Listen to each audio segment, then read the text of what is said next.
There are 7 varieties of cherry tomatoes that will always have a place in my garden.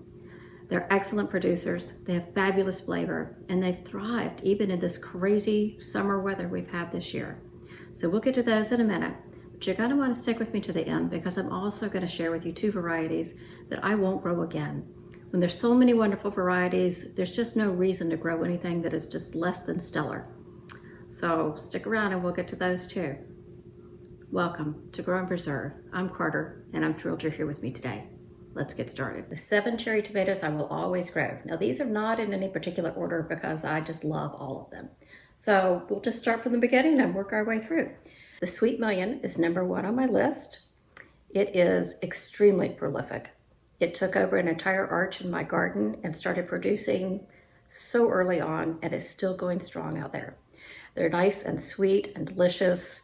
They're about the normal, about an average size for a cherry tomato.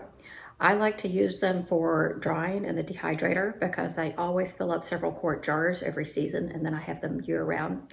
These are a hybrid, so saving the seeds doesn't do you much good because it won't be exactly the same tomato. So I have already ordered my seeds for these for next year. Let's move on to the next one. Super Sweet 100. This was the first cherry tomato I ever grew. It will probably always be one of my favorites.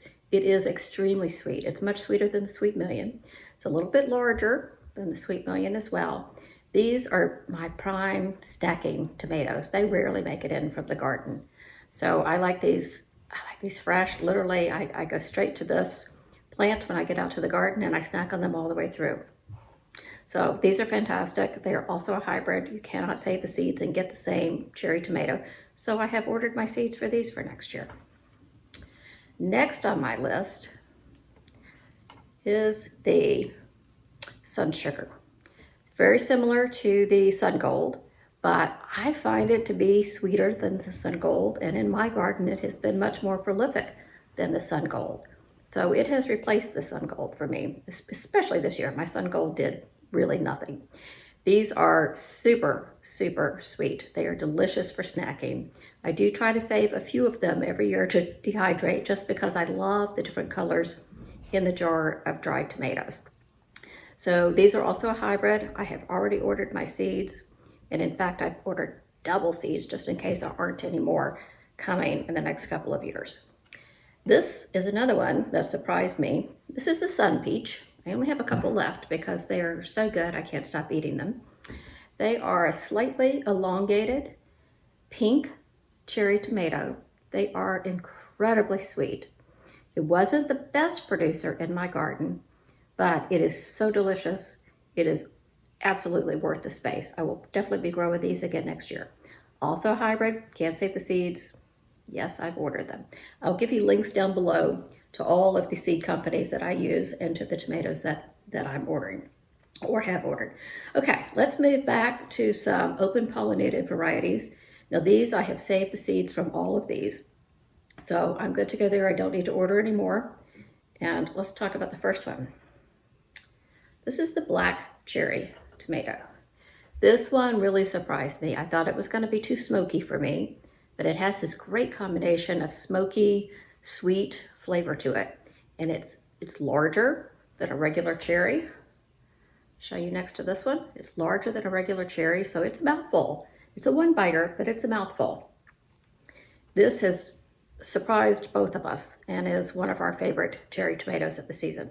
I have saved my seeds and I am good to go on these next year. Sunrise Bumblebee, another open pollinated. So beautiful. This is probably the prettiest one that I grew this year. It has these stripes, variegated stripes, yellow, red, orange. It's a little bit bigger even than the black cherry tomato. So it is kind of a 2-biter. I like to slice these in half, put them in a salad, make a fresh bruschetta out of them. They're delicious. This one is kind of fun. This is the black strawberry. So you can see it is mostly pink with a little bit of black or purple on the shoulders. It is significantly larger than even the Sunrise Bumblebee. This is definitely a 2-bite, maybe even a 3-bite tomato, more of a saladette size than a cherry tomato, but it is delicious. It's nice and sweet. It's beautiful in a salad. It's beautiful on top of anything fresh.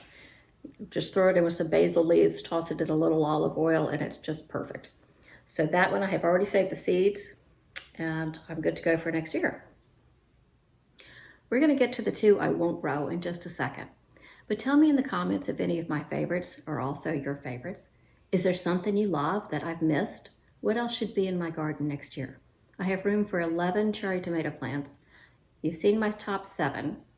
What are the other 4 going to be? Should I double up on 4 of my favorites? Should I try some new to me varieties? Tell me what you think down in the comments.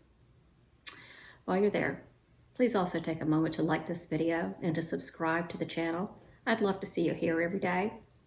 Now let's get on to the ones that aren't worth my time or my garden space, and they may surprise you. Ready? The first of the 2 cherry tomatoes I won't grow again. Barry's Crazy Cherry. It was a very healthy plant. It was very prolific. It took up an entire side of a cattle panel trellis, but the fruit's only so-so. For starters, it's very difficult to distinguish the unripe fruit from the white fruit. They start out as a kind of yellowish white when they're not ripe, and they ripen to a whitish yellow, and it's, I don't know, it's hard to tell when you're in this mass jungle of tomatoes. So there's that. Secondly, they're kind of small compared to other cherry tomatoes, and they have this little point on the end. See, there's a good, see that little point? It can get kind of hard, and sometimes it's kind of unpleasant to bite into. They're not terribly sweet. I don't find a great deal of flavor of any kind in them. So I tend to use these mostly for drying, give a little different, color, but I'm not going to grow these again. They were, I don't know, they're just too many good options. The next one, I'm saying I'm not going to grow again, but I may change my mind here on the video. We'll see. This is Brad's Atomic Grape. So I have not yet tried this because every single one has cracked. And I want you to know that on the, here it is, it's from Baker Creek. It actually says on the back, a new release from Wild Boar Farms, crack-resistant cherries.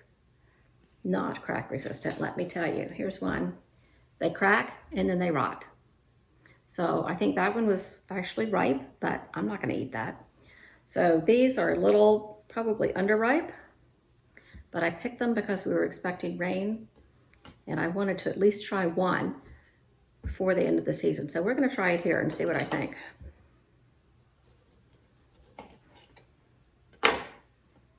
So here's what it looks like on the inside. And I think that's ripe. It doesn't give you any really good indication on the package what ripe looks like, but let's see. It is pretty good. The skin's a little tough though. The skin's very tough. It's still hanging around. So no, I won't, excuse me, I won't be growing that one again. Okay, so I'm not going to be growing Brad's Atomic Grape next year either, clearly. So tell me, did I just bash one of your 2 favorites? Do these deserve another chance? I don't know. I'm hard to convince that they deserve another chance. I'm not thrilled with either one of them. So you tell me, have you tried these? Are they on your must-grow list? Maybe I'm crazy. Maybe I did a terrible job growing them. I don't know. Tell me what you think in the comments. So there are a couple that I've heard great reviews on that I'm considering for adding for next year. The first is the Sakura, which is a red, sweet cherry tomato, supposed to be very prolific, very disease resistant. It's a hybrid. It's from Johnny C. So that one is a possibility on my list. The next one is open pollinated. It's a blueberry cherry. So I've heard really good things about that. I have some seeds that were saved from a friend in Pennsylvania that she sent to me. So I might try those next year.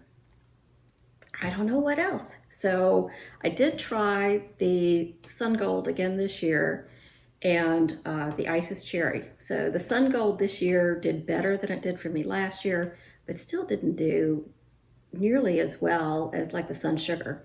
And I like the taste of the sun sugar more. So I don't know if, Sun Gold is supposed to be everyone's favorite, but I don't know if it beats sun sugar and deserves a spot for me. So let me know what you think about that. The other one I tried this year and had dismal results with was Ice's candy. I had exactly one cherry tomato off of there. And it was early on in the season, and I haven't had another one since, and I cannot remember what it tasted like. So clearly it was unremarkable. So I've heard great things about it. I don't know if I'm going to try it again this year or not. Let me know if you have any experience with it.